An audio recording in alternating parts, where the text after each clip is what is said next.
Hey, welcome to the 177th episode of Just Shoot It, a podcast about filmmaking, screenwriting, and directing. This episode is brought to you by patrons Brian and Charles Coleman. I'm Warren Kaplan. And I'm Matt Bettinelli. Today we've got the guys from Radio Silence, Chad, Matt, and Tyler. They're a film collective behind the new movie Ready or Not, which is in theaters as we speak. It's a fun summer movie. It's a little bit of horror, a little bit of comedy, a little bit of satire, a little bit of action, all mixed into one.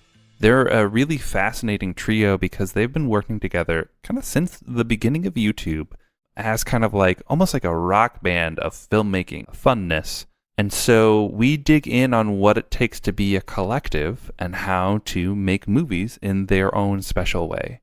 Yeah, it's really fun and fascinating. And even just listening to this interview, you'll kind of probably pick up on the mind meld of how they play off of each other and how they are a team. They finish each other's sandwiches. Yeah, good reference. But yeah, they talk about how they, made the VHS anthology, how they made a couple other movies, and how they got to where they are. And it's really fun. And they are a very classic, like, just shoot it type of mentality. Mm-hmm.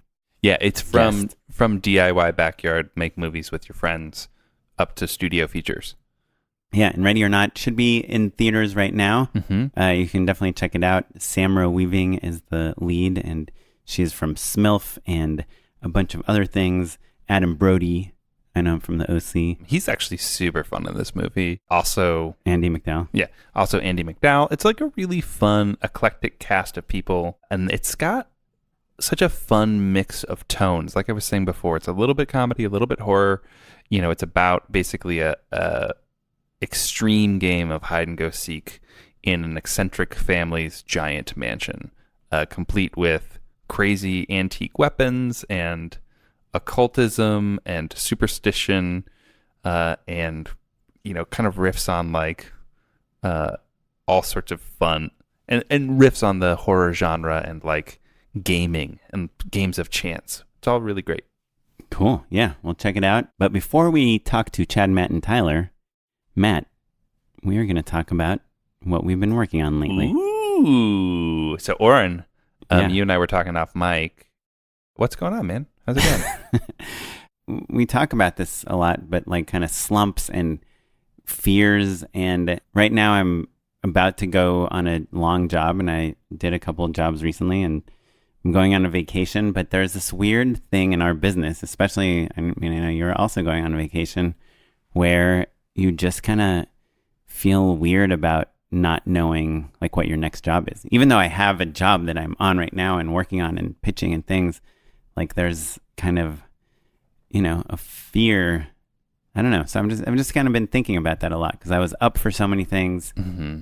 I was, had that normal thing of like not knowing how I'm going to do all of them at the same time.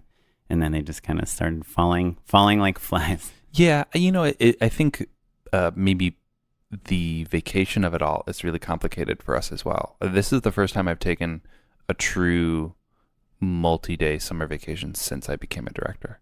Like I always would vacation I would do weekend trips or I would do like short little trips, It's so funny because I think of you as having taken so many I'm out of town trips. all the time. But well, you did different. the Russia thing. I mean, your wife went with you. I traveled a bunch.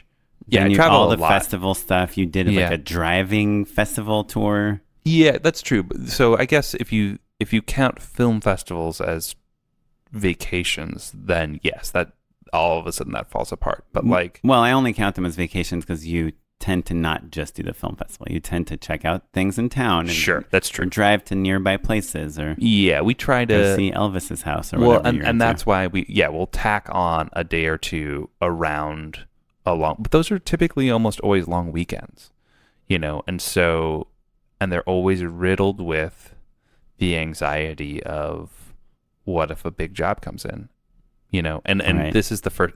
I guess I'll put it to you this way: this is the first time I wouldn't cancel the trip for a job. Yeah, I wouldn't cancel the trip either, but it's probably one of the first trips that also like months ago, if people are like, hey, we got this big thing coming, I'd say, okay, just so you know, I'm out of town on these dates. Yeah. Booking out is a thing that actors do all the time, but I think that you and I as directors who have a special flavor of anxiety don't do quite so much, you know? Yeah.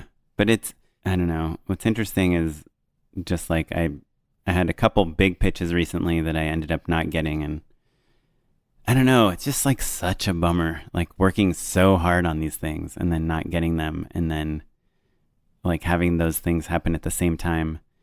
I don't know. I'm kind of souring on commercials again. Mm-hmm. I know this happens to me like every few months, but unless it's like a commercial that I'm being offered, which is kind of rare nowadays, I usually have to pitch on them.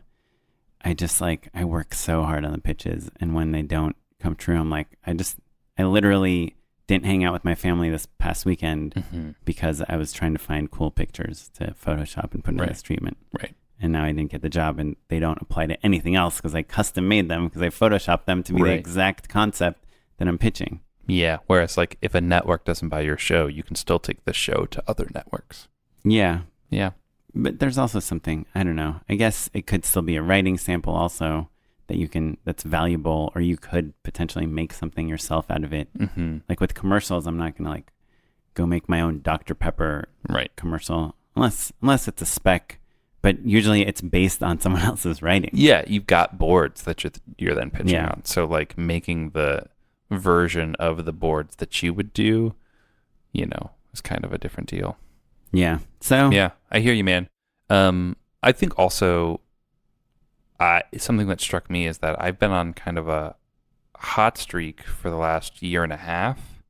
And when you're in the middle of a hot streak, you don't realize it necessarily. You're grateful for the work and you're having a good time.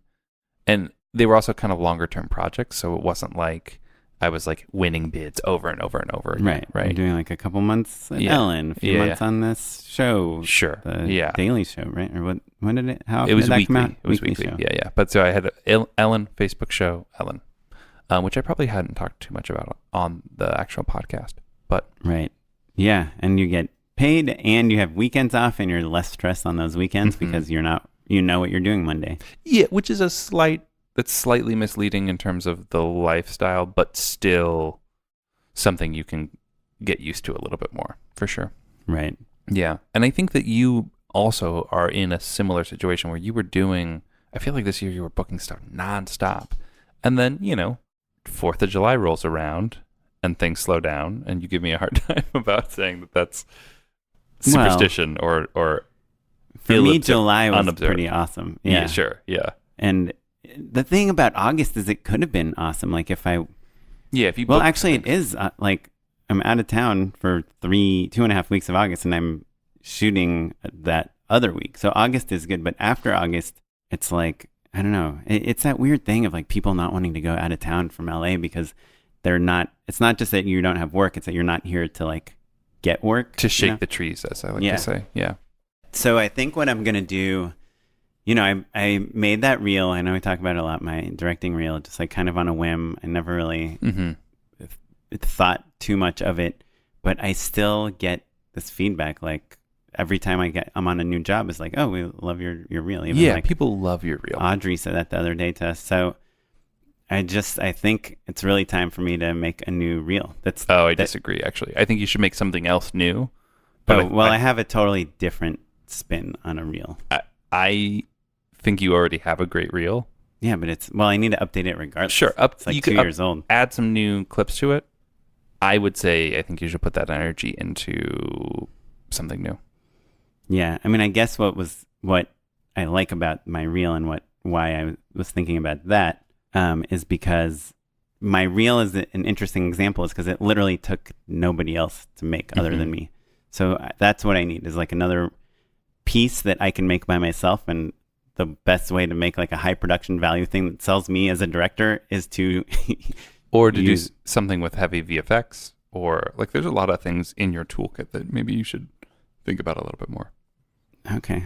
Well, yeah. I know you didn't want to hear that. Well, you don't even know my concept for my new reel. So. I'm sure it's great. But the only thing I'm arguing against is just that you already have a great reel. Right. So if you were to just... That's like someone telling Tony Hsu, you already did a video essay. Do something else now. If you asked me, hey, I've got a little bit of time on my hands. I'm feeling a little listless. What do I need? I wouldn't say a great reel because you have that. Right. But it's not about listless and time on my hands and I'm trying to make a great sample. It's more like when you update your website, it's more like I want a good excuse to kind of reach out to some new people and some of the same old people. Sure. So, and I don't want it to be like a short film. A cool piece of work is all the excuse you need to reach out to people. Right. So saying, hey, this thing is cool is all you need, right?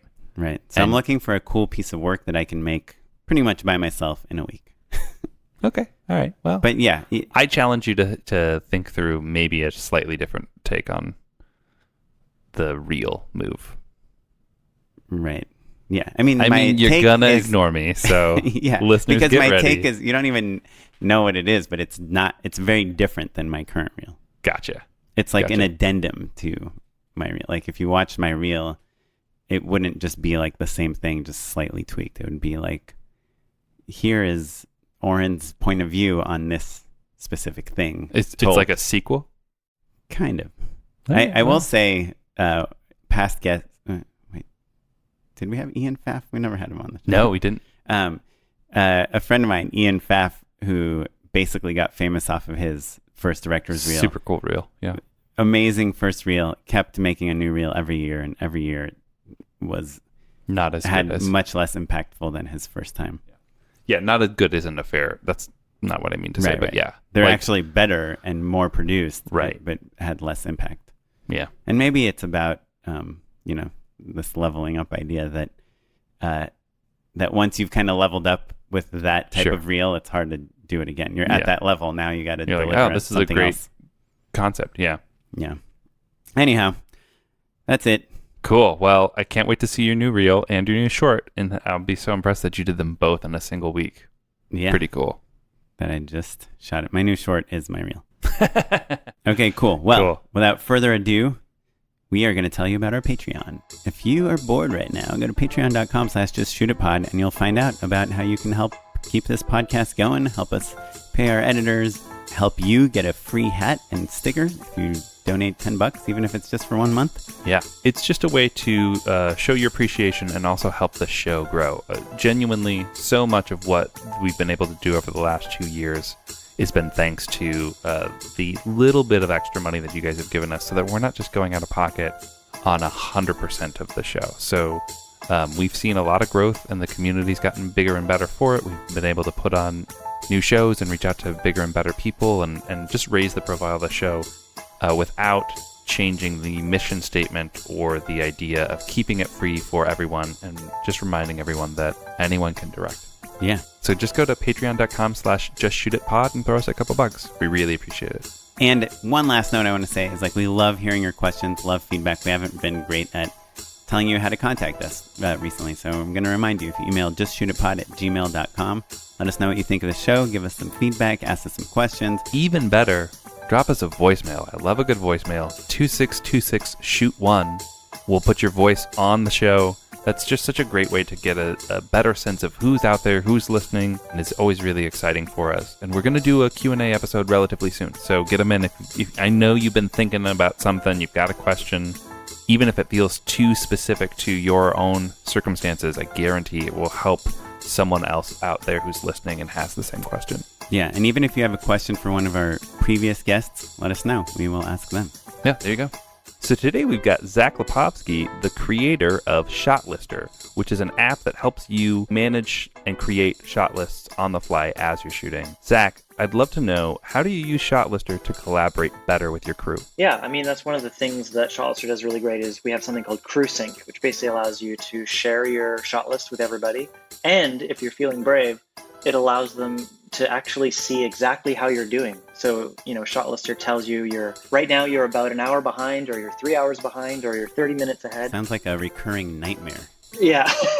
Well, most people's instinct is to never let anyone know how they're doing. But it's been my experience, and a lot of other people have said the same thing, that actually when you share that information, even with the producers, usually the producers are breathing down your neck, wanting to see how you're doing. And actually, when you share that information and they see that you know how you're doing and you have a plan, all they want to know is you have a plan. You know you're an hour behind and you're doing something about it. And so when you have an app that is glowing red when you're an hour behind, and you're willing to show it to them, and you're saying, but we're going to do this, we're going to move this here, and we're going to get back on schedule, I've found they actually end up leaving you alone and give you a lot more freedom because you're actually being transparent. And a lot of other people have said the same thing. It's a different way of working, and you don't have to work that way, but Shotlister lets you sync it with people even anywhere in the world. Anyone who has an internet connection can see live how you're doing. So Zach, how does Crew Sync work exactly? Basically, anyone who has the app just gets an email and they can sync to your project. You invite them just like you would invite them to a Google Doc. And you have to have what we call Shotlister Pro, which is basically our subscription service that comes with a bunch of professional features, but they don't. So anyone who is a crew member just needs to have the app, and they'll be able to subscribe to whatever project you have. But Zach, what do I do if my crew doesn't have a copy of Shotlister? We'll give them one for free. Free, you say? That can't be possible. Wait, are you serious? You're giving away free copies of the app? Yeah. Basically, we're going to give away 50 free copies every month. So all people have to do is email justshootitpod@shotlister.com.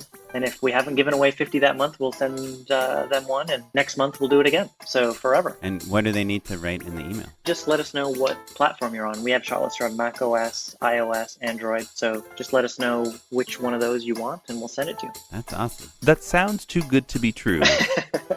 Well, you have such wonderful listeners. We just want to give back. Ain't it the truth? Yeah, the real reason is that we think that once you use it, you're going to love it and you're going to tell other people about it. So, and that's what we hear from lots of people. They become evangelists. Once they use it, they can't think of any other way of using it, and they tell their DP to get it, and they tell their AD to get it. So we just think, we stand by the product. It's built by filmmakers, and filmmakers love it. So if they get a free copy, they'll tell other people about it, and that's what we want.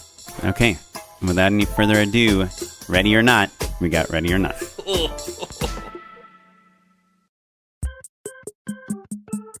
So we have Matt, Chad, and Tyler here. 4 syllables between all your first names. 4 syllables, lots of double consonants in the last names. Thanks for having us, guys. Too. Sure, welcome, guys. The three of you made a movie out in theaters now called Ready or Not. And I don't know if I'm sure you know this, but it's on a bus stop on Sunset Boulevard, very close to my house. Is it really? We did not know that. Oh, that's really? awesome. We'll drive by and get a picture. Yeah. We're making sure we drive by all the ones that we can and get photos of them all. You guys tagging the location of where the photos are taken, so that we're slowly geocaching the red. For real, if you guys take a selfie and send it to me, I will post it. That would be super fun, right? Oh, that's great. Yeah. Do you know, I have this friend, sorry, totally going off topic now, Molly. She used to After Effects herself into episodes of The Bachelor as like a fake bachelorette. Oh yeah, that's a fantastic. I've seen those. Okay, it's Molly Hockey, and she got a bus bench with her picture right by it. my apartment. Actually, Yeah. I took a selfie in front of it. Great. Oh yeah, and she would just hang out there and be like, "Hey, that's me on the bus bench." So funny. Now she has this podcast called Spermcast, which you guys should all check out, including me. I need to listen to it. But she is trying to find a sperm donor. So she's just interviewing different people on each episode. Yeah. Well, Wow. good conversation, guys. It's called, I'll just go it's listen called to that Ready stuff. or Not. Yeah, that's so good. Well, cool. So there's a poster, which is awesome. So tell us about the movie, or you guys? Yeah, give us a log line, and then we'll get into kind of how the three of you all work together. Yeah, tell us a little bit about Ready or Not. I'm trying to figure out what the sort of briefest log line is. It's about a young woman who marries into an incredibly wealthy family, and on her wedding night, she's essentially meeting these people, this extended family, for the first time, and she eventually realizes that the wedding is only part of the tradition of how to get into this family, and this family has made all of their money in board games. And she has to play creating board games. Yeah, creating board. They're sort of like a Milton Brothers. Bradley level family. And the only way for her to be truly initiated into this family, she has to play a game. And there's this box that gets passed around that essentially chooses what you play. And she chooses hide and seek, which is the absolute worst card to draw. It's the one game you can't win. And she goes on a run to survive for the rest of the night. She has to. Yeah. She's That's hiding. more of a She's hiding. Wikipedia page than a log line. Sure, that's okay. Wait, okay, let's see, Chad. Let's see your logline. Better Yeah, go, logline. Chad. Yeah. On the night of her wedding, a bride is forced to play a dangerous game of hide and seek. Ooh, pretty tight. Pretty Boring. tight. It's weird how, because titles log lines, all that stuff. It's like marketing material, and you're always trying to make it as short and palatable as possible, but it's so easy to make something that sounds vague, you know? Yeah. Like I'm working on this other show, and it's about this girl that can fly, and we're like, what about something in the air? And it's like, literally that could describe every single Totally. movie or show. My big pet peeve is I hate it when titles are just character names. Like, drives me insane. Oh, right. Like my movie, Camel. Yeah. Like Mary Poppins. Yeah. Jones, exactly. Mary Poppins. Yeah. Mary Poppins. Yeah, exactly. Django Unchained. Nothing That's good. his last name. Yeah. Mandy. Yeah. Mr. Unchained, I feel like they should have called him. Yeah. So Ready or Not, I wonder, you get like thriller chase Yeah. kind of out of that? I think the font also does some heavy lifting for you guys as well, right? Like you can tell it's like a little like gothic and playful. There's a sense of like horror and action to it. How involved are you guys in the font selection of the poster? 0. Zero the poster. But they showed with the poster, but they showed it to us Searchlight, and it was the first poster they showed us is the font that now is the font of the movie, and we all had that exact same reaction. We were like, oh yeah, that sells the tone. Yeah. Like it's kind of fun, it's kind of old, like Yeah. And there's Let's still a talk a little thriller bit about vibe. the tone to it, right? Because, you know, the thing that maybe we're not getting in the log line is the fact that there's kind of like so much tradition buried in this family. Like they're all, when they're, you know, hunting the bride, it's with crossbows and like, you know, old fashioned weapons and things like that, right? It's not the most efficient hunting situation. Yeah. I'm so glad Even though there it's is. all modern. There's a beat. It's not a spoiler to say there's a beat where like you make a joke of how hard it would be to actually shoot anything with a crossbow or That something. crossbow, by the way, that prop weighed like 35 pounds. It was the most unwieldy, uncomfortable. Wait, was it a thing real to carry. crossbow? Yeah. Yeah. It was like a real like medieval. Decommissioned. Yeah. crossbow. Wait, well, how do you Bolted- decommission bolted a shut. crossbow? You bolt it so you can't move it. So Yeah, it doesn't gotcha. go. So there's like a bolt in there, so it's safe. I see. Is there a way to not to get into the minutia, but like because you still need to like cock a crossbow. I don't know what the actual term is for it, but like when you pull it back. pull Yeah. it back, So we yeah. had two different ones. Gotcha. So one was bolted shut and one was bolted back. So they wouldn't fire. Is that a pain in the butt? You know, you're always Yeah, like, it's actually a hard thing. Shooting with a weapon that has two stages is a challenge. A lot of times you'll be like in the middle of a shot, And you're like, the AD "Ugh." will call freeze. Yeah. The prop No, guy will come run on. in, swap it out Yeah. with the other prop, and then they'll And they'll that's a merge it visual in effects shot? Yeah, there's And you have it's to like morph. It's like, what? Her eyelid is always disappearing. It's more about the continuity before and after, but it feels really simple, but it is wildly frustrating because it breaks like the momentum yeah, of the it's a moment. mojo killer. and- Yeah, totally. Yeah, yeah. Oh, And it's especially so if you're funny. handheld too, like the camera is always there's a little life to it, and it's a tricky thing to do to work with props like that. And you guys had the person in charge of that is the armorer. Is that true? Those are props guy. But he Charles, was also, Yeah. I mean, he's a licensed He does all armor, that so stuff, he yeah. knows how to. And we were handle Andy's a shooting in part-time. Canada. Yeah, Andy's a part-time DJ. But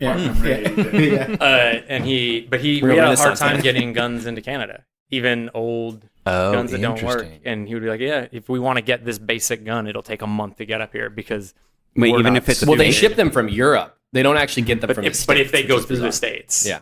Wait, but even if it's a replica, like not a real gun. yeah, they have they care about people not Sure. shooting each other. Yeah. So Yeah, life's more valuable. But like a fully plastic gun. maybe not plastic, but the Yeah. prop Nerf? ones that are like metal, they were like, Yeah, yeah. no, No, that's a Canada. process. Wow, cool. And they Great. mold a lot of that stuff themselves. Yeah, Uh-huh. there. So it's when you're getting something that has been decommissioned to be used as a prop. Like the elephant gun. that Yeah, the Sam elephant picks gun, the up. musket loader, like all those things. He was like, I don't know if we're gonna get it in time. Like it's a musket loader. Yeah. Like Yeah.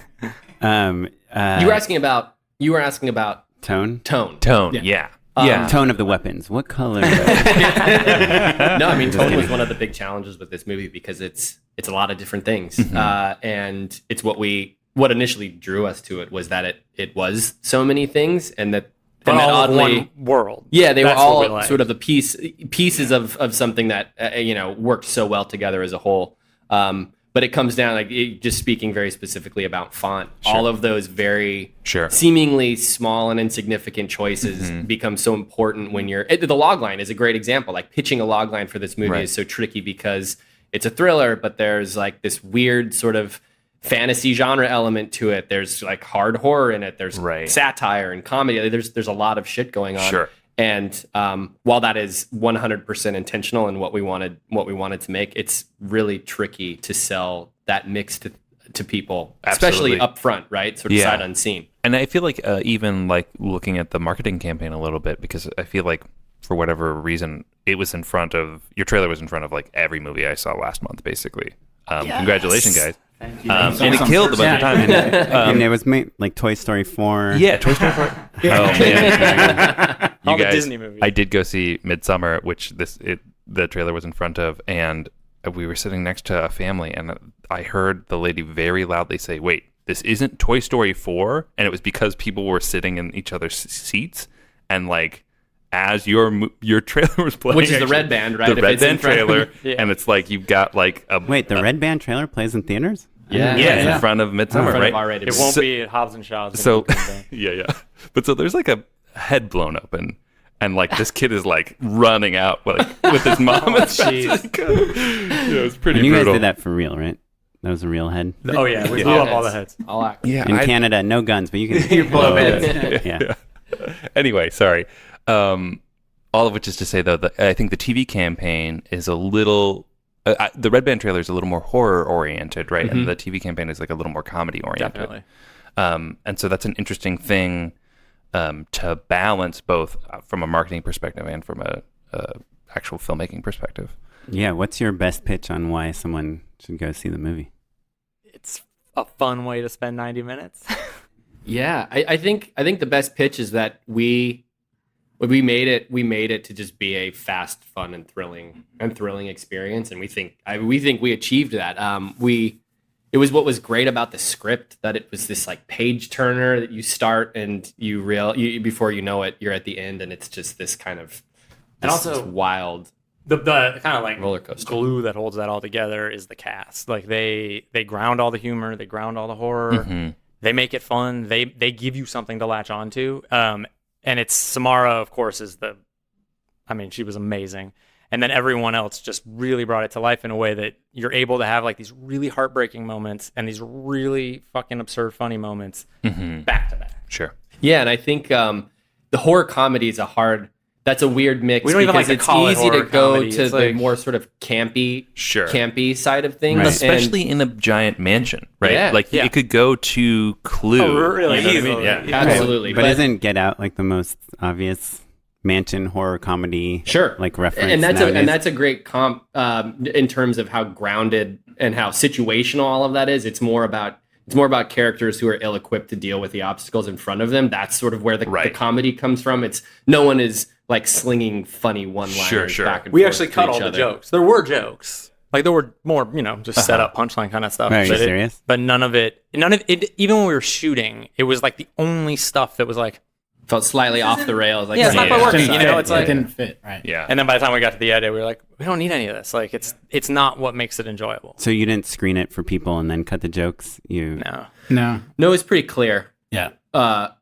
When all of the performances in an ensemble are like clearly steering you in a direction, it becomes very obvious when there is an outlier, when there's a line of dialogue or a beat that just feels like Feels weird. Right. Yeah. And it was also based off of performance. I mean, everybody grounded their characters so incredibly well that you didn't need the setup and joke because they would deliver reactions that would just be funnier. I mean, the best example of that is the first shot of the Aunt Helene, played by Nikki.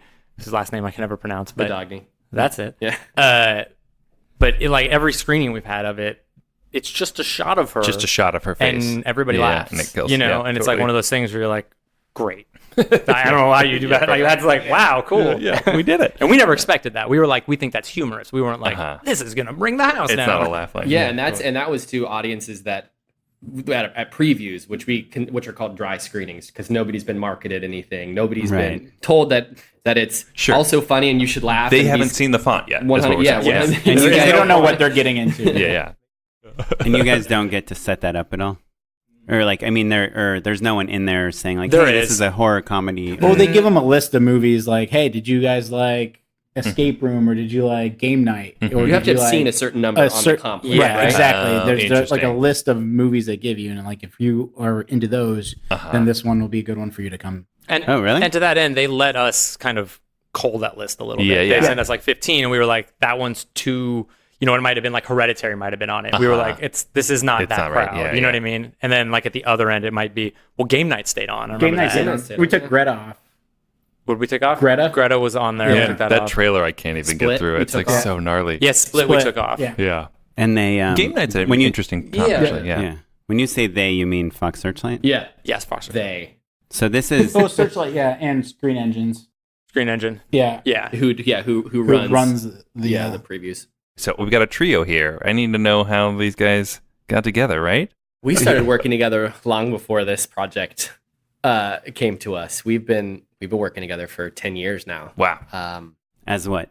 As a collective? As a collective, yeah. I mean, Yeah. we sort of created our own film school essentially. We We started basically making all projects. failed at making shit Mm-hmm.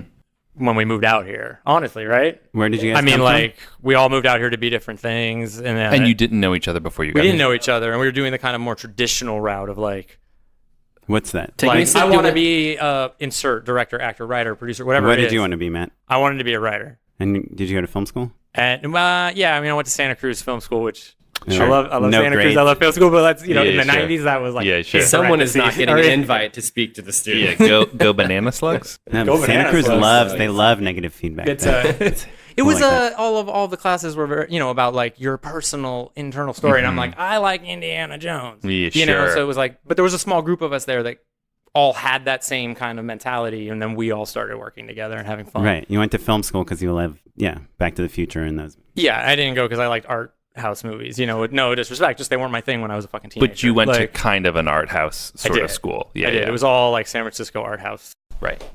Yeah. folks. But at least clothing was optional. Oh yes, it was. Clothing was optional. Did you know that for real? Yeah. And there's no grades, right? Or grades were optional. There- Probably when I you were there, they believe were are now, transitioning. but when I was there were no. You could get grades, but the only people that would get them were people in like the sciences. Right. So People who for wanted to go to med nerds, school, basically, I or did something. not get grades. I got like Like a did review. Good. Matt tried his best. Yeah, I didn't know Which is that. all we can Yeah, expect. no grades. I didn't get any grades in college. Yeah. I got the classes that were. I'm not sure what that more, says about you, but I feel like a piece of you just came into focus Right, for me. yeah. I don't know what it was. But Not giving a fuck. Yeah. Anyways, long story short, moved to LA, and then like you had been out there earlier doing cinematography. I'm talking to Who, Tyler right Tyler? now. yeah. And then Chad moved out to act. And then your first night out, we met in an acting class. Yeah. My That was- very first night in LA. So I was literally your very first. my very first night. So I was You were already signed up for classes? I was staying in San Diego with a friend Cool. and driving up Very trying to proactive. find an apartment every day. And during that time, I was like, I need to take acting classes and just to get into something. So I got into an acting class. And the day I signed my lease, I went to an acting class that night. I sat down in the back row next to Matt. That is wild. And did you go to drama school? or I didn't. anything? No. I did a lot of theater in college and throughout. And then I was in Pittsburgh doing acting and voice commercials and stuff like that. And I just made the move out and didn't know anyone Cool. out here. He's like, all I need Yeah. to do is move to California. Just go. You end up Yeah. in San Diego. Yeah. You're like, oh, this audition is 3.5 hours away. yeah, really far. Just handing acting jobs out on the street corner. Right. Yeah. Yeah, and then Matt and I met at New Line. My first job out in LA was Mine as an too. assistant. Yeah, working for a production executive there, and Matt was an office assistant there. And yeah, I guess he had How said, did you guys nailed get that. those jobs? Just like Craigslist or a UTA jobs list or something? I just sent resumes to every place that I wanted to work, and I got an interview with and this HR is like there. around 2000? This later? was I graduated high school in 2000, so I was 2000. He's the kid 2001. of the group. Yeah, 2001. I was in LA. Oh, you didn't go to film school or anything? Oh, I'm sorry. No, I did. I went. Yeah. I went to school. I went to film school at the University of Arizona. So I was out in 2005. I came to LA in Okay. 2005. Oh, me too. And I was out here And, 2000, and it wasn't Craigslist, but it was like fucking maybe Craigslist. I don't know. I had a friend, one of my Mandy.com. roommates at the time, who applied for the job to be mailroom guy at New Line. Decided he's like, I don't want to do it, but you should do it. So I was like, cool, and I submitted, and then And it's just you and I was Tarantino fucking there for working like the 8 mail. years. Yeah, met my wife there. Like, Oh, really? Yeah. And my first job there, I started working in their asset library. This was when they were still shooting a ton of stuff on film, and I was in charge of barcoding all of the assets. So It's a basement job, is what I like to call it. 100%. we were doing the I glamorous worked- stuff. Yeah. Barcoding and delivering mail. It was pretty cool though. One of my coolest early Hollywood stories was going to Iron Mountain, which is that giant building on the corner of Highland and Santa Monica. And that is a temperature controlled storage unit where all of the film studios keep their like most precious original Like there's no assets. windows or anything. No windows or anything. And the cool history about that building, it has a freight elevator that's large enough that you can drive a car onto it. And it was a speakeasy back in the day. They had these like huge raging drinking parties during the Prohibition era. At Not Iron as Mountain. cool when you're doing it there alone. Though. No.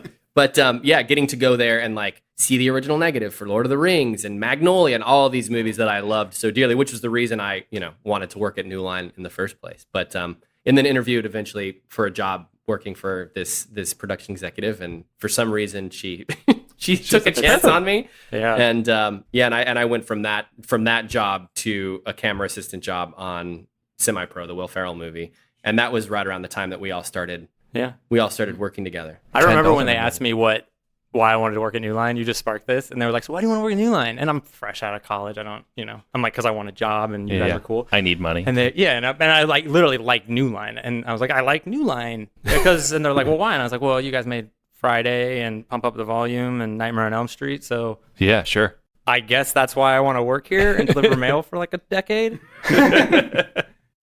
But yeah, I forgot all about that. So you guys have all met. You're hanging out in Los Angeles together. When does the idea to form sort of a collective come to be, and how does that first manifest? I don't know if we knew what it was going to be back in its early stages. I think that we all shared a love for the same kind of tone of projects, and we got our start. Friday the 13th. Or Nightmare on Elm Street. Probably. Yeah, take Pump Up the Volume, Nightmare on Elm Street on Friday and shove them into one. Kind of, right? Yeah, which is honestly, that's sort of the Venn diagram of those movies is actually a pretty good idea of what we love. And we got our start making these crazy choose your own adventure stories on YouTube. Well, this was early days of YouTube. Yeah, and I would say too that there's something that I think we still take with us today is it was just this sense of like, well, we can go do it. Like, and this gets back to saying earlier, like we all kind of failed is maybe not the right word, but learned from our other more traditional trajectories.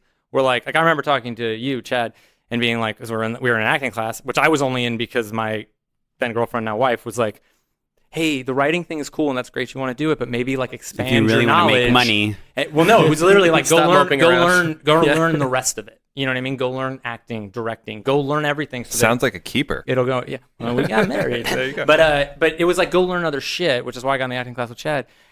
But then we were in there and we were like, well, now we're just in here doing this thing, and it occurred to us one day, like, let's just go shoot our own stuff. And like what Tyler, you were saying, it was the beginning of YouTube, so we were all able to get together and be like, you're like, we know how to write, we know how to act, we know how to deliver we know mail. how to do all these like other things. Let's go make stuff. We know enough about all of them, right. And I think that's why ultimately it worked. We got together and it was like, oh, you're good at this thing. I'm just a little better. So like, let's push each other there. I mean, it was this weird where suddenly all of our weaknesses sort of fit oddly with everyone else's 100%. strengths, and it became this like soup to nuts film school experience where we were doing everything from like the sound mixing to the shooting to the writing to the acting. I mean, it was this, to go into Ralph's to get groceries for everybody that was working. Yeah, and it wasn't about title. It wasn't about I do this. This is my specialty. It was the like, opposite. It was like we never even right. But who's like buying the camera?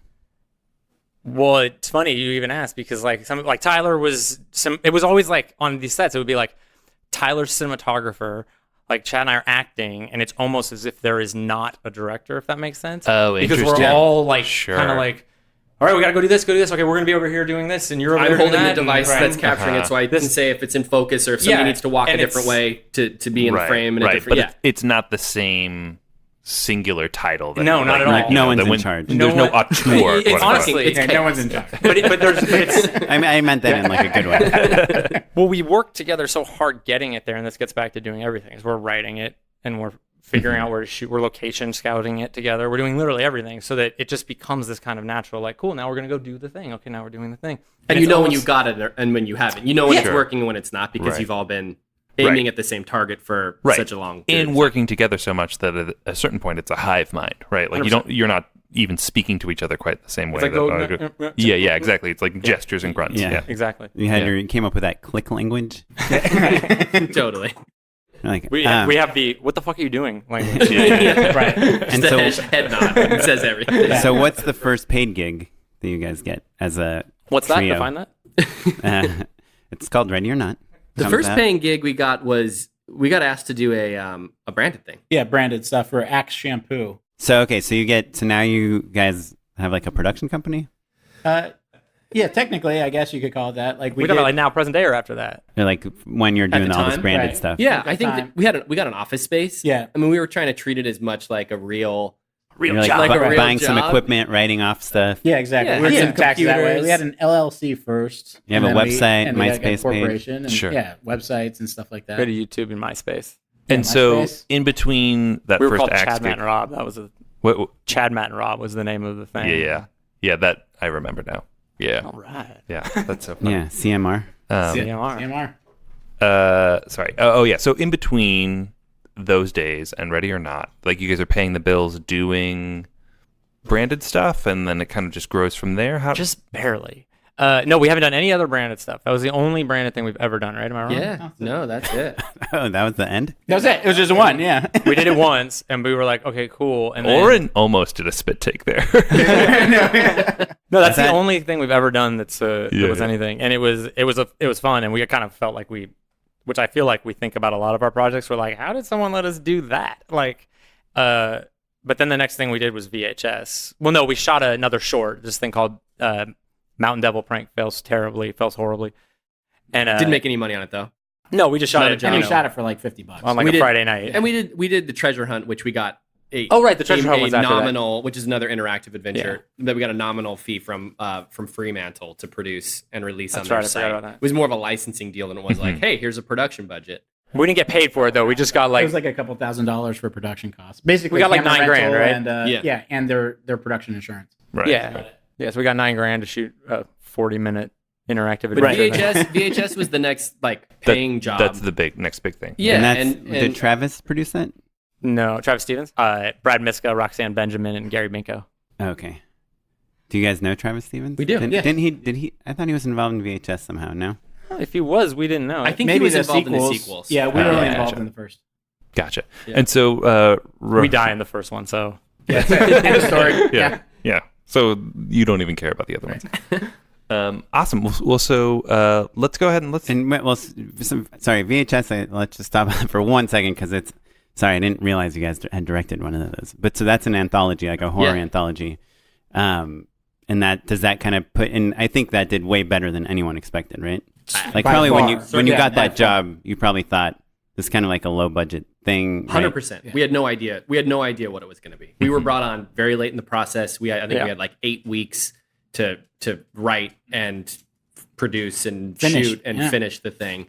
And we were eating burritos at Yucca's on, is it Hillhurst? yeah. And got a call that it got into Sundance. And we were just like, what got into Like, Sundance? what did? Oh, that really? You're like getting excited for a friend. You just don't know. Yes, who yet. exactly. You have the wrong number. Yeah. And I mean, it was such a wild experience to get to go and screen that. So for the listeners who don't know, VHS basically is a horror anthology, right? So a number of different directors or collectives are all doing small vignettes. Yeah, there were like basically. 4 or 5 in the original. A lot of people came out of it too. Adam Wingard, who's doing the new King Kong versus Godzilla movie. David Bruckner, who did The Pact. Glenn Nighthouse coming McQuaid, who did I Sell the Dead. Joe Swanberg, who makes 50 Everything. movies a year. Yeah. And then us, right? Ty West And Ty West. Wow. Yeah. Yeah. Right. So Solid. and Simon Barrett wrote the wraparound. Right. and when you got it, was it off of? So you hadn't made any movies or anything. What was No. that Mountain Devil prank thing that we were mentioning earlier? We sent that to Brad Miska, who's the producer, and he runs Bloody Disgusting, that website. I don't know if you guys Right, yeah, familiar. And he runs it, so we sent him a fake email being like, "Hey man, you should check this out." Thinking he might like. You didn't It was, know it was him. a real email, but it was Matt being a 12-year-old girl. Or something like that. It was hey man, you got to Too much promote. hubris. Too Promote much how you hubris. can promote. So we sent him this fake email, and then he wrote back being like, "I really like it. Like, did you make it?" no, of course not. But I can put you in touch with big long dance for bullshit. He's a long con. You have like a fake email address and Made stuff. a fake email address to send it to him. Yeah. Which is funny because it's now like the internet is just all about self-promotion, which is funny because we don't really participate in it because we're not good at it. And then it wasn't so much. It was much more about just like, hey, look, I did a thing, Yeah, sure. That's when you'd have to lie to someone about meeting your girlfriend on Craigslist. Right. You'd be like, I'm online dating, no. Yeah, it's before all of that. I mean, it was just a different, it's weird. You kind of forget, but it wasn't about like, look at how I am this great person. Yeah, I hope even people buy it. Right. the YouTube stuff, I didn't want to wax nostalgic about it, but it was a different time in terms of just like Completely. being excited about making a thing and like that not feeling like an opportunity, right? Yeah. It was before It was just a place to share vlogging or conspiracy theories And when or any of that something went stuff. viral, it was like the most incredible thing. It was like, oh my God, Yeah. people are watching What? my thing. And now Yeah. people say, 400 views? let's create a viral video. And it's like, no, guys, that the viral is the consequence of making Sure. something, not the Right. thing that you make. It's a very different. There was also no Yeah. pressure. We were just like, let's go make essentially shorts. Right. That And we then would now wanna there's a watch. place to put Yeah. them and people can watch them. Right. Fantastic. Now That was I'm not as worried far about as film we thought about festivals. it. Right. Let's not worry about the bandwidth fees we have to pay for our website. None of it. QuickTime files. Nothing. Anyway, so on VHS, you're also kind of all directing and running the show together? Same process. It was the just exact same. running Yeah. around like crazy people. Tyler had the camera The literally difference strapped was to that his head. I was a character in that Yeah. in that project. I was the nanny cam, so I was shooting the project, but I was also acting in it. It was a very yeah, and Justin, weird- who we used to work with, was kind of holding the monitor behind you. and it was more about he was monitoring things for visual effects. He was our visual effects artist who is still a very good friend of ours, but did all of our early VFX. But it was it was as rinky dink like Sure. DIY hang out They with your gave us, friends. I remember, $30,000 to shoot it. What'd you shoot on? HVX? No, it was a Little Sony Sony. Handycam because it was Yeah. head mounted. It was actually mounted to my head. Oh, We wow. had to find something that was shot HD so that we could do the effects that we needed to do, but was small enough that we could build a headband. It's like a to- little burrito, basically. Exactly. Yes, Yeah. exactly. Wow. Yeah. It's and then the I went one to that- Sundance. Oh, no, and no, then no. it I went take to that back. Sunday. It's cut to. And so what happens when you disagree on something? We stare at each other and go, are you serious? You fucking You- kidding me you're right like- now?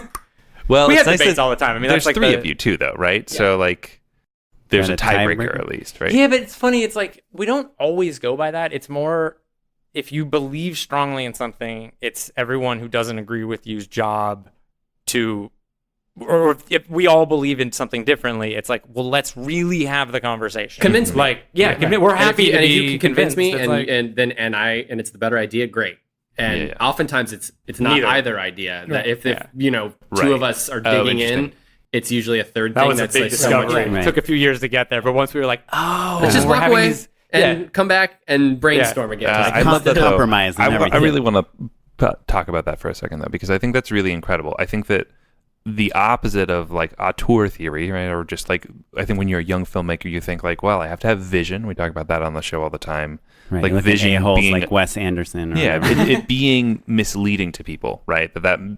Having vision and being a dictator aren't the same thing. Yeah, Right? We never buy into any of that, to be honest. Like, we don't buy into it on set the way some people talk about actors, like they're fucking pieces of shit. And you're Sure. like, what? Your movie sucks if your actors aren't good. Right. So, like, chill out. And it's that whole thing of, like, manipulate. You hear it all the time with, like, actors, especially people manipulating actors. Like, or you can just talk to them like human beings. How who are about you smart. trust? Yeah, that they're they're good at their actors. jobs, and you can have to an honest- and building that trust, which we have to do amongst each other, and then also amongst the cast and the crew. That's the foundation of everything. But I guess it's not. I think it's not really about being nice or mean or respectful or not. It's about are all the ideas coming from one person, and or not. And I think you watch some, a Tarantino film, or you watch like The Witch, or you watch like these movies, and you're like, oh, this person's a genius, right? Because everything flows from them. The way they decide to do the wardrobe, or the voiceover, or the camera, the shot list, or the casting. But then, the more you talk to people, the more you realize, like, actually, no one. Yeah. No. Yeah. And I And think those this people is may be for Tarantino those people. credits. We don't know Sure, how their right. shit works. Well, but- And there are absolutely any project is just the cumulative effect of a bunch of different choices that get made. But I think what you learn really quickly, especially if you're making something like on a studio level, that you're not doing your job if you're not hiring people who are better better than than you you. at everything. That the only way for you to succeed is to surround yourself with these department heads who are far more effective at doing their jobs and being creative than you ever will be. And the people that try to take credit for the outcome of something you steer the ship and you obviously make the final choice, but And it there are falls so on you many if it variables. sucks. Sure. Like it does. I mean, Yeah, Yeah, I'm it's- assuming there's some things like one of you probably cares more about wardrobe and another 100%. one more about lenses or perform. I would say I don't know. I would say that we care about them all equally, but we trust each other to take more ownership of them in the process, if that makes sense. Yeah, I think there are specialties. Yeah. I've always, as coming up with the camera and always being the cinematographer, like that, the sort of technical side of the But like I care directing. deeply about the look of the movie. It's not like, Yeah. like I don't care. Exactly. About it. It's like Right, I care. right. Like you probably heard me bitch more than anything about like it doesn't look good. It doesn't look good. And you're probably being like, why are you driving me crazy with this nonsense? You know what I mean? And it's Yeah. the same way Same with the cast. with like, the cats. yeah. Like it's like Do why this- isn't that working? And I'm like I'm do it this working way, on do it it. this It's way. like Yeah. Yeah. it's.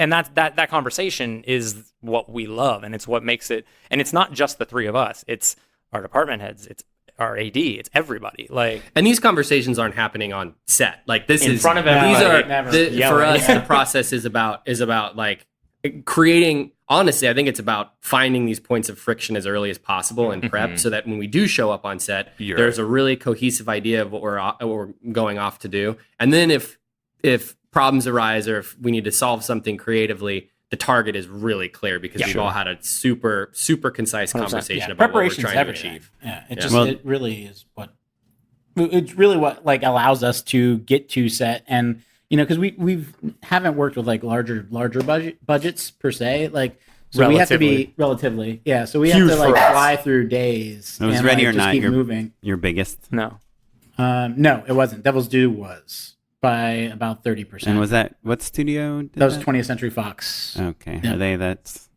not familiar with them, but Yeah, yeah. I want to go back a little bit actually, because I think what you guys are talking about prep and all of that makes a ton of sense. But I'm curious, because there's three of you, that's unorthodox. It's unorthodox even for our podcast, right? Yeah, It was we only are five sharing of us. mics. Yeah, it was 5 of us back in the Is day. that right? Wow. Are you The serious? CMR days. how many things did we do that were Oh, there was five? Treasure Just Hunt, Treasure Hunt, Teleporter. and Teleporter. Yeah. That's And wild. Birthday party. And birthday party, yeah. Yeah. We did 3 projects Yeah. as a And five-some. Mountain Devil. And Mountain Devil. We did We have 4 projects as a fivesome. yeah, that is Yeah. not a lonely island. But, Well, can we- I want to Yeah. know, like, when you're starting a project and you're meeting actors and all this stuff, right? Like, or anyone who's used to 1, maybe 2 people, how do you acclimate them? Like, what's those early days like? What We are they have like? this conversation and we tell them what we do, and we're like, listen, you can rely on us to always be prepped. We're always going to have a point of view. We're always going to know what we want, but we're also going to be open to what you feel is not working or is working or could work better or whatever. And then when we get to the nuts and bolts of being on set, we delineate. So it's like, you don't have to worry about So you getting compartmentalize one a thing little from bit. me and one thing from someone else or vice versa. You know what I mean? It's like, and we also are very careful to be like, when that does happen, these are things that have happened before where it's like, maybe I say something that like one of you guys is like, why the fuck did you say that? You're wrong. But we won't.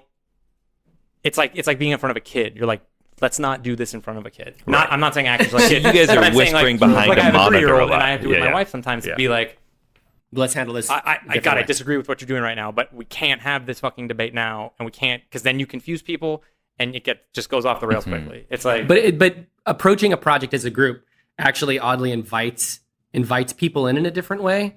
I think that maybe at first blush it feels like it'd be hard to know or figure out what something is, but because it's a collaboration from the start, we're bringing that to the process from jump.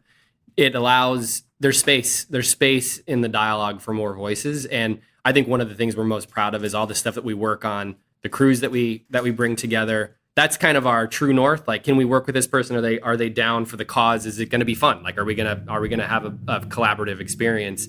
And we've designed teams on all of our projects that I think are as the creation of the machine that creates the movie is as important to us as the movie that we create. And I think that that is like such a goal for us. And being a group has, I think, really creates a tone and an atmosphere that allows for that to be what it is. Okay, so let's talk about Ready or Not. There's there's a group of you, a collective. How do you make a shot list? We don't. No. Collectively. Yeah. Honestly, we sit with the DP. We all have input on how it should look. And by the time we sat with Brett, our DP on this movie, Brett Jukowitz, who is wonderful He's DP. great. We had lived with the script. Sweet Hands. Yeah, his nickname, who was given to him by the set deck, right? Yep. Yeah. Sweet Hands. Out of the blue, she calls it out across the set. Everybody, Only person set of talking. 60 people, all laughing in unison at our DP being called Sweet Hands. We had lived with it for so long, and honestly had worked with the script for so long with Guy and Ryan, the writers, that And it it's was the Ryan Murphy, right? no, it's not. Ryan Christopher Murphy. Oh, I thought the other Ryan Murphy was not the Yeah, yeah. the Ryan Murphy. This is the Ryan Murphy, that guy who does all the FX stuff. in Netflix. Okay.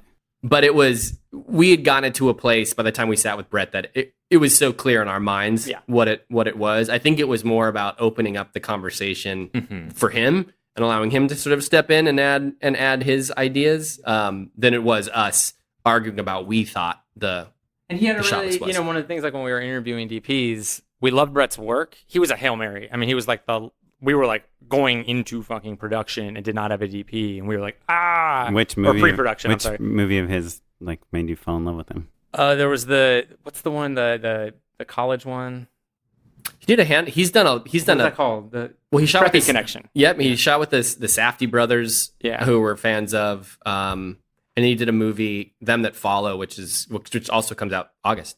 His doc work too, because he did great doc work, so that was kind of nice. But he had that thing where like you just watch his footage and you go like, this guy gets it. Like things feel real, things feel alive. Like it's the stuff that we've always liked. It's similar to like Tyler what you used to do. And there's like this great feeling to it where you're like, oh right, you can capture what we want, which a lot of people can't because we are not fans of like long lock-offs and like just really traditional shooting because we kind of developed our own style. But when we were interviewing people before Brett, one of the things that I think kept bumping the three of us was we kept talking to people who kind of didn't have a point of view. And they were like, I'm there to service the movie and do this. Sure, and we're like, sure. that's great. And there's Sure, three we of all you. are. I'm gonna Like back I can up. do it all. Yeah. But we kind of were like looking for someone who's like, well, I have a really strong point of view, just like we do. And then we can talk about it. And I feel like we found that with Brett. And so do You you guys definitely- literally sit there with like a laptop open and a Google Doc or something? Literally, yes. And Yeah, you're like, what's that okay, place? scene one, shot we went one. through we thought once we'd we open on a got close-up. we started shot listing. We actually started shot listing late because Brett was a late hire. We were in prep.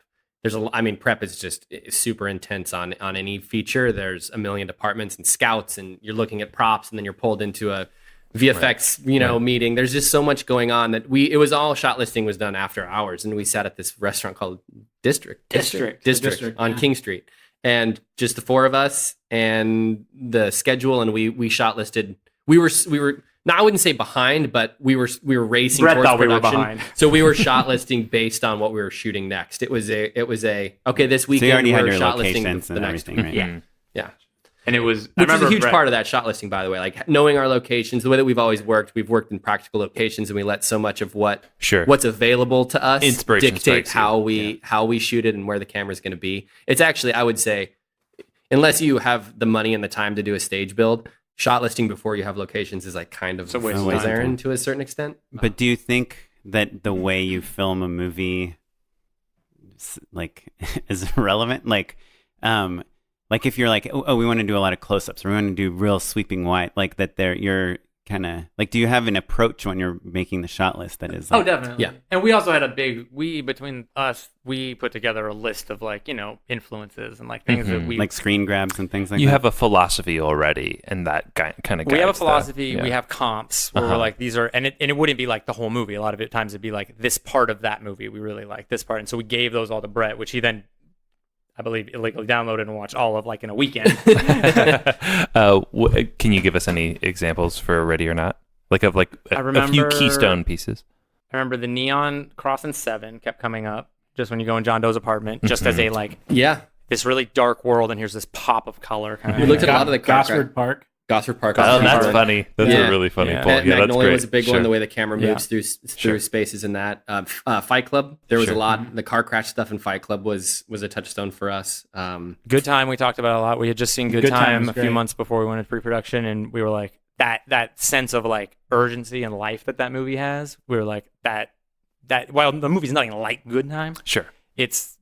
but that's the kind There's of a stuff we were going sensibility. for. Yeah, like Yeah. that sensibility we loved, which maybe pissed Brett Good off Time since he didn't captured shoot Good it. Dawn really well too, which kind of was very important for us to have like a good dawn moment. Uh-huh. Like when you know you've been up all night doing things you probably shouldn't have. Sure. The way that morning feels is like you always have this like it's a different feeling. I don't know, just from all night parties and stuff like Called that. feeling But- like shit. Yeah, exactly. But Good Time nailed that, and we use it. So real quick, can we touch on how you guys got the job? Because you didn't write the movie. No. And it's a studio film. Yeah, Right? we got sent a draft of Ready or Not when it was called Family Ritual, probably And- six or 7 years ago, and it had been a project that so Guy and Ryan Through your agents or how? yes Yeah, gotcha. through our reps and Guy and Ryan are good friends with Jamie Vanderbilt, who's one of the producers on the movie. They went to film school together, and so they had been developing this script with Tripp and Jamie. And we did not attach to the project at that time. We loved it, but they were going down the road with another director, and I think they We went out. did not attach. We were not allowed. We were to not allowed. attach. We Wait, were not given the job. Can we Hold on, Can we yeah. talk about that Sure. process real quick? I want to make sure, but you guys are saying you guys weren't famous enough? Is that what you're saying? No, we just We didn't even meet on it. We didn't get the job. We didn't meet on Yeah, it. they were- I don't think Oh, it you're right, wasn't that we right, didn't right. meet on it. We didn't meet on or it. we didn't get the job. It's- We they read chose it somebody and else. we showed interest. And by the time we'd shown interest in it, they had moved started on. talking to another.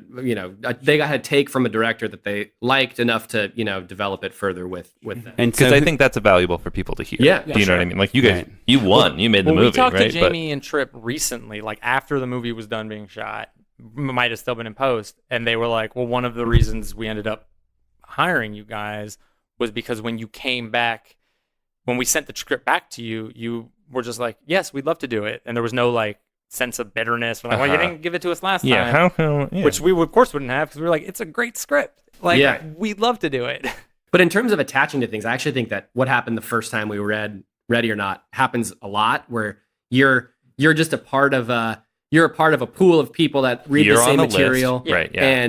and oftentimes they have a sort of favorite range, or they have a few names, but they also have to have backups because there's so many variables. It's so fucking hard to Right. get a movie made that you can't just commit to one person and think that's But how do you get on this list that they send scripts to? This was after VHS, so we had VHS out. We were just probably finishing up Devil's Due, and so we had an agent at CAA, and I think it was like it kind of trickled the whole way down to us on the list, and so that's basically how we got it on the list. So from doing the indie stuff, from doing the other shorts that we did, to get to the point where like, oh, cool, like maybe these guys will respond to this. So like out of Sundance, you get an agent. pretty Yes, much.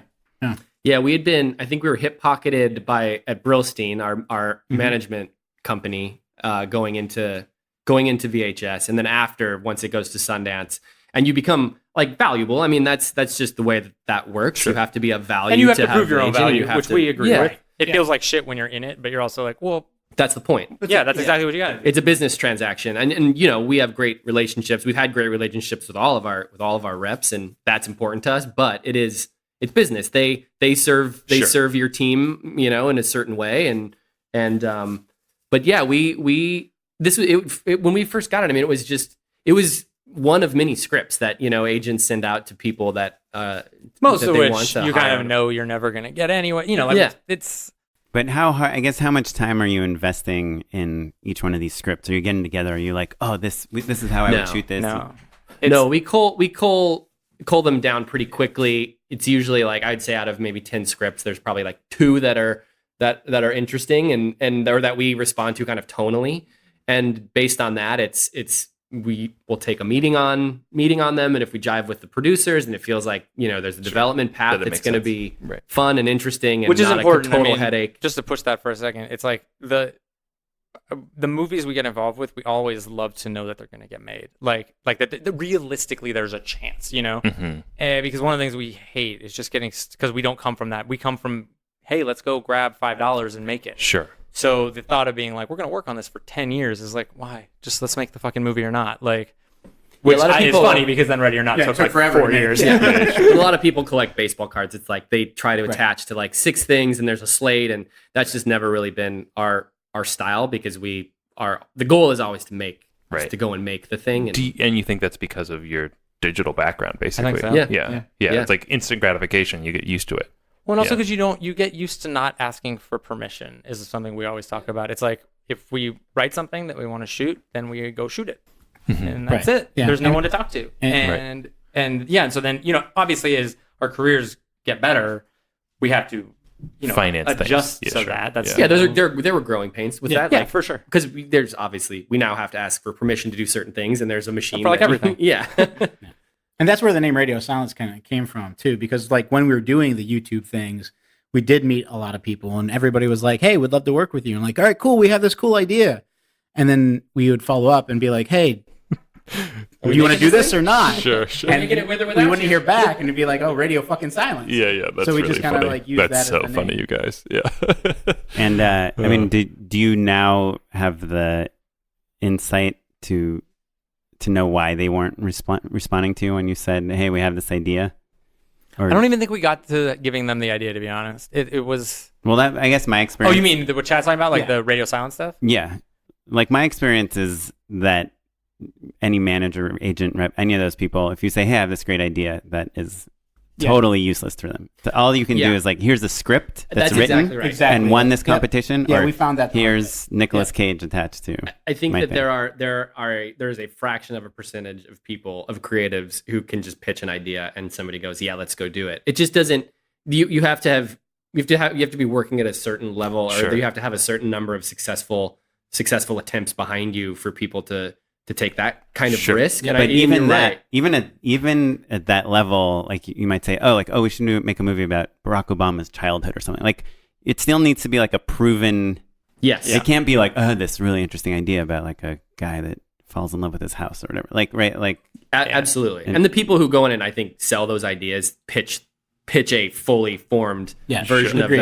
of that idea. Right. But yeah, I think more and more now you have to show up with a written piece of material, Maybe attachments. and maybe attachments, and a super crystal clear vision of what this thing is, and you have to make it undeniable. And I think that takes a lot of time. That's the long part of development, is making something feel inevitable to the people that are ultimately going to spend the money to make it. Right. I mean, early on, I think we were a little naive too, because we would just be like, "Hey, here's a short we want to do, or here's something else we want to do," and for the production plan, it'd be like, "Yeah, no, it'd just be like the other ones that we've made, since we've made like now 10, 20, 30 shorts, we would just do it like that." But we know that wasn't enough to do anything. And then that's why we took the opportunity with the VHS a little more seriously, and we're like, "All right, cool, we're all in on this." And we spent every day in the office making And probably sure spent every all the part money of that was right. Yeah. on Exactly. screen. Yeah. right? Yeah.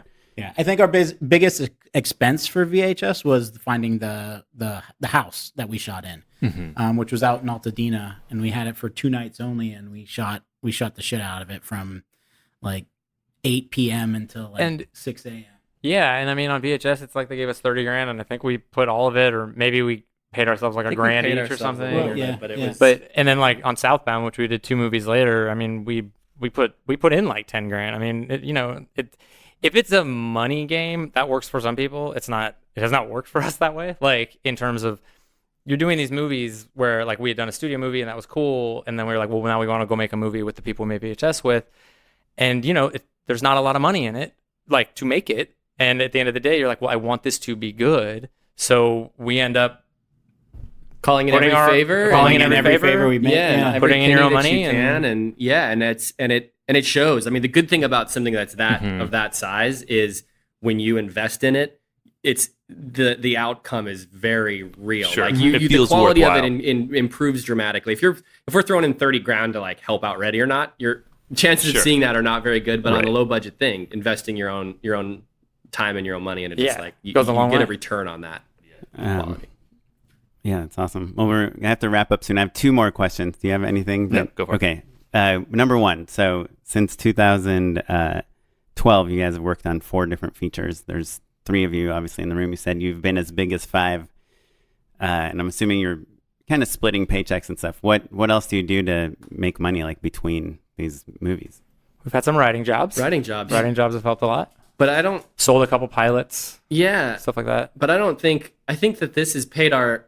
I mean, sometimes it's lean and sometimes it's flush, but this has paid our bills for quite a while. I mean, Since I got 2013. fired from New Line in 2008, and I've not had to have a job. I don't like live awesome, I don't live much differently than then, but I mean, Yeah. Right. we've been paying our bills, which Well, is I think nice. it's interesting just because our audience might see like, oh, like there's gaps in the IMDb resume. Like, how do people make Right. money? Totally. I mean, it is the writing jobs because we sold a series to NBC with Blumhouse, and that was a 3-script deal that ended up not getting picked up.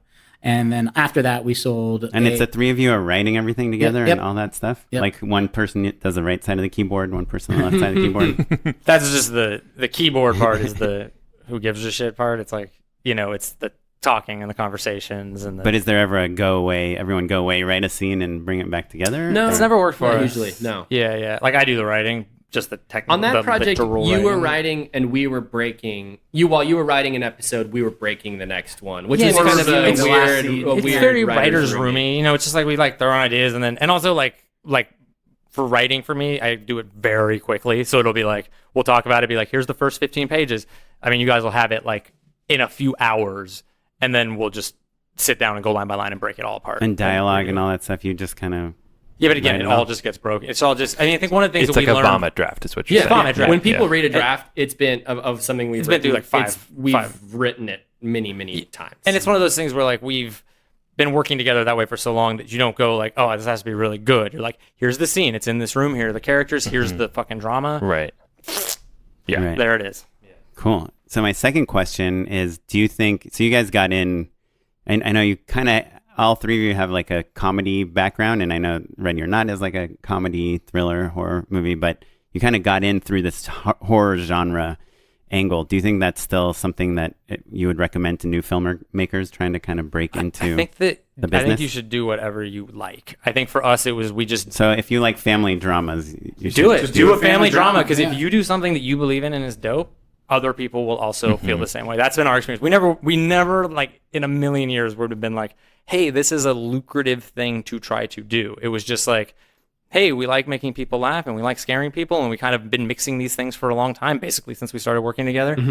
And a lot of it just comes from the movies we grew up loving. You know what I mean? Yeah. We were like just kind of doing that thing. And I would actually say one of the tricky things about being the genre guys is it's so easy to just become that thing, when for us, Right. we love all the genres, and our stuff always had a bit of the genre in it, but it's and so Ready or Not is oddly kind of the perfect culmination of all of that Yeah, stuff to right. us, that it's a return oddly to all of the things that we love. There's like real grounded character drama. There's obviously a bunch of weird satire and comedy, and there's also like some pretty hardcore horror moments in Sure. it. And for us, it's just like, oh shit, this is all of the stuff that we love when we first started working together, when we were growing up, and Totally. it's all just in the same package. And I think people respond to things that are real. Like if it's made from a place that matters to you, people respond to that. Right. Like, and they probably There's no always will. substitute. It's, No substitute. yeah, I think trying to chase something is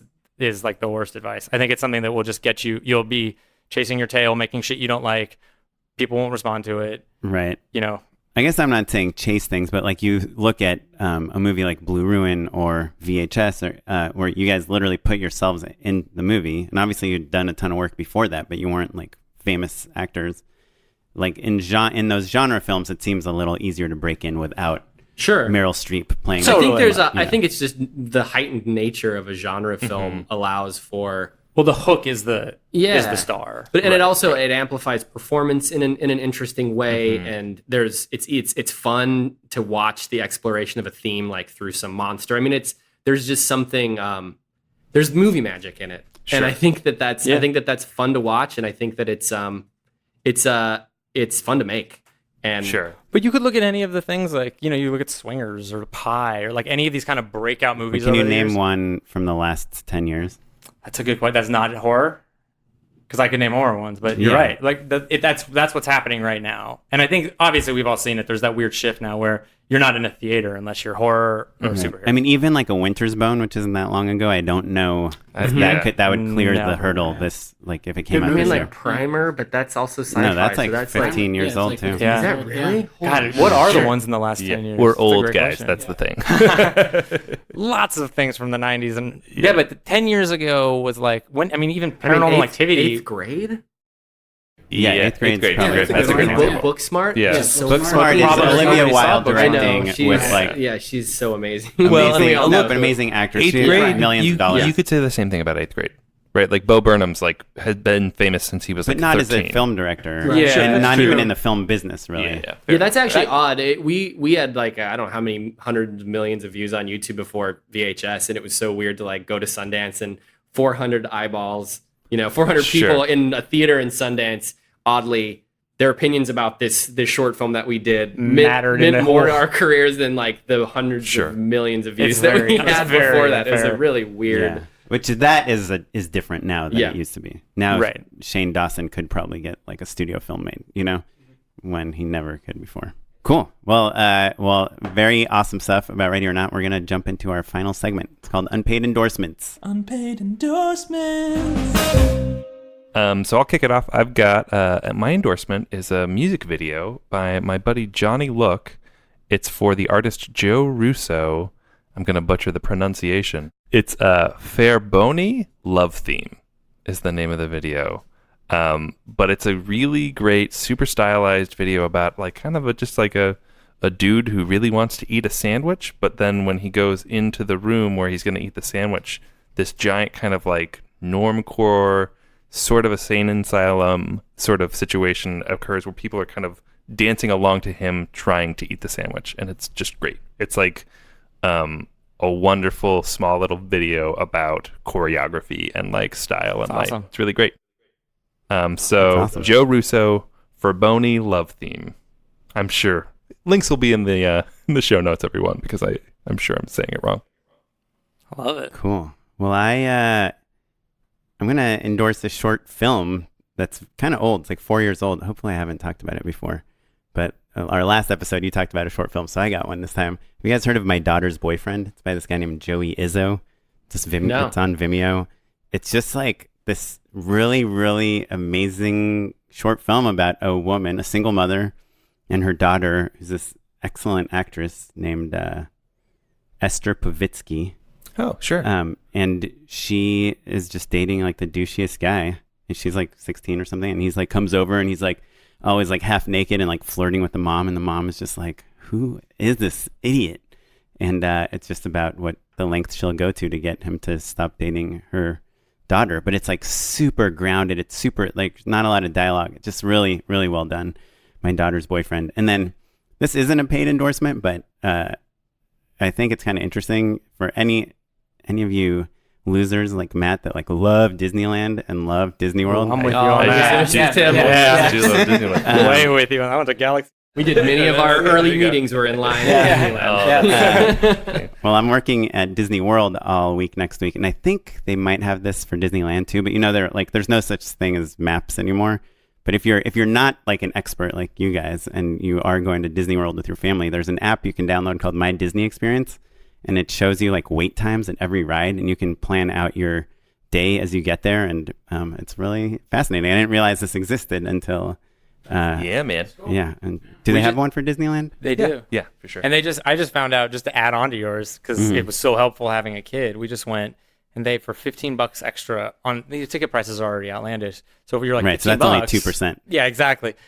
You can. It's like I think it's called Max Pass. Max Pass. and yeah. you can schedule your Fast Pass things without going to them. Oh wow, And it was that's so you not don't- Fast Pass Plus, right?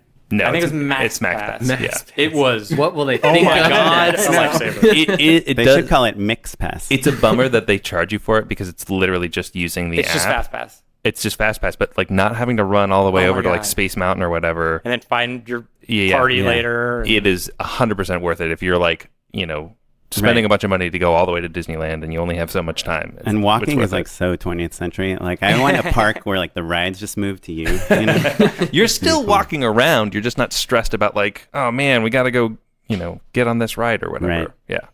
Yeah. Well, cool. You guys got anything cool you're into? Yeah, I have an unpaid endorsement. Do it. I was in Santa Fe recently, and I went to Meow Wolf. Have you guys done Meow Wolf? No, out there? no. But So Santa Fe, New Mexico. Santa Fe, New Mexico. It's obviously, it's been around for a few years, and it pulls a ton of people. It's like sold out almost every day. Is it a show? It's an art installation, I think is the best way to describe it. It's an interactive art installation. And It's a giant warehouse. You wait in line to get in, and they let you in with a group of people. And it's a 22,000 square foot experience where they've built this giant. I mean, it's hard to even explain. And I think that's why it was so fascinating to me. It starts with you walking into this, essentially what looks like a soundstage, and they've built a replica of a giant house in it. And you enter this house, and everything is meant to be touched and interacted with. And it's so fully designed, like you everything you look at, there's some meaning and significance to it. But there are all of these really amazing kind of reality bending mini experiences within this installation, where like you walk through the fireplace, and the fireplace opens up into this giant cave that's full of these like glowing neon dinosaur bones, and you can climb inside of a washing machine, and it shoots you out into another room. There's just it was this like wild adult playground. Like a science museum, an escape room, and like a storytelling theater, interactive theater. Well, yeah, and there's like enough of a narrative to it that it feels like your brain starts to sort of put together what the story of the house is and what the space is. But it was just, how long are you there? I was there. You can spend as much time as you want there. I was there for 2.5 hours, and it felt like I could have stayed there for 4. But it was the first like sort of art experience I've had in a long time that I left it feeling fully recharged. I was like, holy shit, there was so much input, and it was so weird and inspiring. It makes you feel less creative, right? But I also the other way around. Yeah, but I also was like, oh my god, I can't wait to tell people about it. I can't wait to talk with people about it. And I think they're building one in Vegas now too. But Meow Wolf. Meow Wolf. One word or two? Two words. Yeah. Wolf. Yeah. And I think that George R.R. Martin is involved in the creation of it, the Game of Thrones guy who lives part-time in Santa Fe. But never heard of him. It's a great thing to check out if you're in Santa Fe. So cool. That was a good one. All right, mine is... Chad's like, that was a good one. No, yeah, listen to this. That's good. That's great. Mine's actually... Chad is rolling up his sleeves. I can do series, right? Like I can you can do as much stuff. Yeah, for sure. Cool, because my unpaid endorsement is for a series called Black Spot, which I'm kind of obsessed with. It's on Netflix right now. I watched season 1 about 2 years ago on Amazon. But it's about this small little remote French town in the middle of a forest, and you follow basically these police officers around as they're trying to find a missing girl. So it has like this nice Twin Peaks element to it. But then they go into the forest, and there's like a real pagan mysticism that is out there too. And they hint at it in a way that's like masterfully done throughout the first season, and then they kind of come in hot season 2 with it, but then it kind of like it peters out again, and it's just a nice little mix of like true crime, small town drama and politics, and also this like supernatural pagan magic, which is pretty great. Exactly the show I'm pitching. Yeah. It's pretty great. But it's in French? It's in French, yeah. It's a Here's the Blanche twist. is in French. It's in English. You can put paid endorsement for your idea if you want. Yeah. Yeah. You sure Netflix going to pay you for that? Yeah. Is it one word or two? It's Black Spot, 2 words. Black spot, or Zone Blanche is the French. And I'm not good at French. Well pronounced. Yeah. Zone But Blanche. that was good. Nailed that one. I love the chilled Zone Blanche. Cool. Matt, what do you got? Cool, Chad. You thought that was good. Mine is, can I do another podcast? Yeah, of course. Absolutely not. That's actually how we found out about most other podcasts. All right. Yeah. I think I found That out makes this on sense. one. And this is not like a deep dive, but I'm so in it right now. Are you going to plug our podcast? Cereal? Serial. Have you guys heard about it? Yeah. No. Unspooled. Have you guys listened to it? No. That sounds Hey. familiar. Oh, wow. I've been telling these two about it, but they haven't I haven't actually watched listened. it. I'm in it. Okay, And I haven't Tyler's super in it. Chad ignores all Actually, that's the first time I've heard that. bullshit. Maybe the first time you heard it. Heard it. Yeah.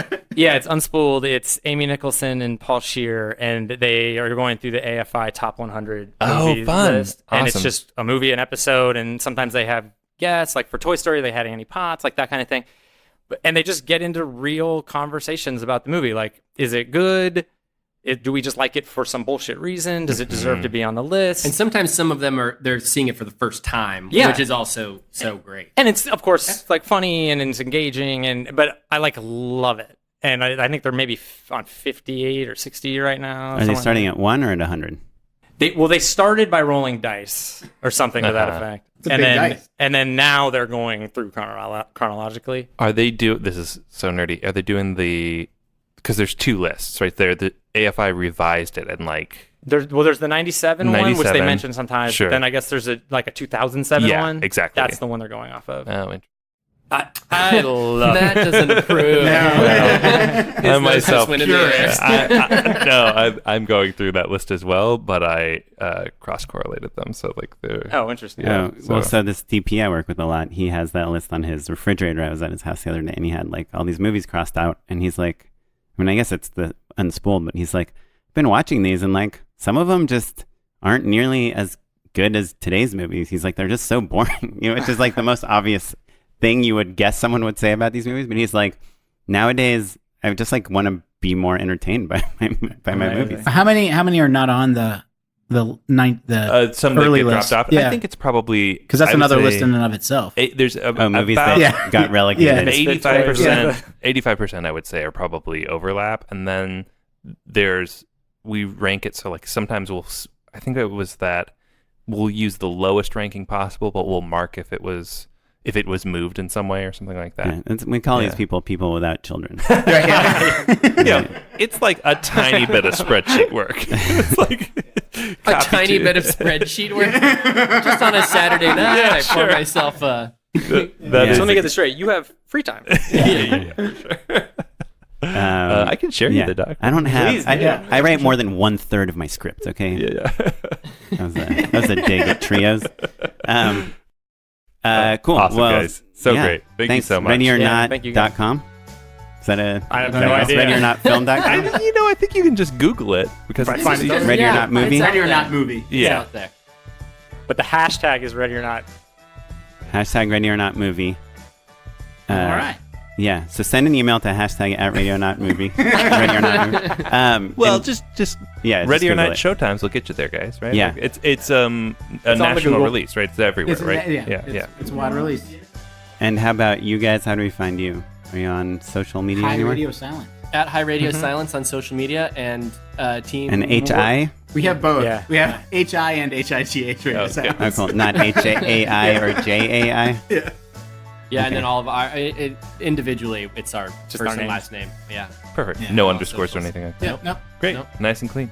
Cool. Kill it. Well, everything for our podcast is at Just Shoot It Pod. If you have any questions, comments, anything you want to say, ask, whatever, we will answer you. Email us at justshootitpod@gmail.com. I'm on Instagram at okaplan. And I'm across all social media at Mr. Matt Enlow. If you want to learn more about the stuff that we talked about, you can check out our show notes. And this episode was edited by Jay McCullough, produced by Madeline Rosewatt. Our webmaster is Ewan Williams, and the music you're listening to right now is by the artist Jahzzar and the Free Music Archive. Leave us a review on iTunes if you get a chance. Thanks. Thanks, and everyone. Bye. Bye.